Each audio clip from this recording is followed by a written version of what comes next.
Sudah bertahun-tahun lamanya keinginan Khalifah Harun al-Rasyid untuk mengalahkan Abu Nawas. Namun, perangkap-perangkapnya selama ini selalu diselesaikan dengan cemerlang oleh Abu Nawas. Tapi, itu tidak membuat sang Khalifah putus asa untuk melawan Abu Nawas. Pada suatu ketika, sang Khalifah bersama para menteri berencana untuk mengunjungi tempat pemandian air hangat. Tiba-tiba sang Khalifah mendapat sebuah ide untuk menjerat Abu Nawas, yang kemudian dia sampaikan ide itu kepada para menterinya. Setelah berunding dengan para menteri, sang Khalifah akan mengundang Abu Nawas untuk mandi bersama di pemandian hangat itu besok. Seperti dalam rencana, sang Khalifah dan para menteri datang lebih awal ke tempat tersebut dengan menyiapkan telur ayam. Kemudian sang Khalifah pun memberi pengarahan singkat mengenai rencananya itu. Datanglah Abu Nawas, yang kemudian bergegas untuk berendam ke kolam bersama sang Khalifah dan para menteri.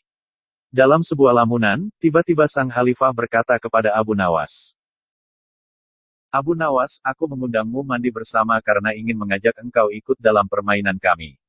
"Permainan apa itu yang mulia?" tanya Abu Nawas. "Kita sekali-kali melakukan sesuatu yang secara alami hanya bisa dilakukan oleh hewan.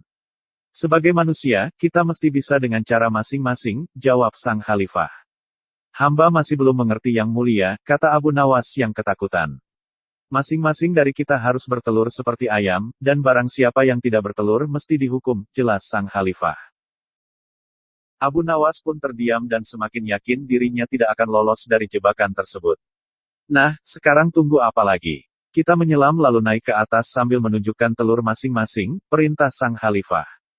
Kemudian semuanya menyelam. Kemudian sang Khalifah pun bersama para menteri menunjukkan telurnya masing-masing. Sementara Abu Nawas masih di dalam kolam, karena dirinya tahu bahwa mereka telah menyiapkan telurnya masing-masing sementara dirinya tidak. Karena sudah mulai terdesak, akhirnya Abu Nawas bangkit dari kolam sambil melakukan hal-hal aneh, juga sesekali dirinya mengeluarkan suara ayam jantan. "Ampun yang mulia, hamba tidak bisa bertelur seperti yang mulia dan para menteri lakukan," jelas Abu Nawas. "Kalau begitu, kau harus dihukum," kata sang Khalifah. "Yang mulia, saya izin membela diri. Sebenarnya kalau hamba mau bertelur, tentu hamba mampu. Tapi hamba merasa jadi ayam jantan, maka hamba tidak bertelur," ungkap Abu Nawas sembari membusungkan dadanya. Mendengar hal itu, sang Khalifah pun tidak bisa berkata apa-apa. Kemudian wajah sang Khalifah yang semula cerah menjadi merah padam karena malu dirinya secara tidak langsung disebut ayam betina.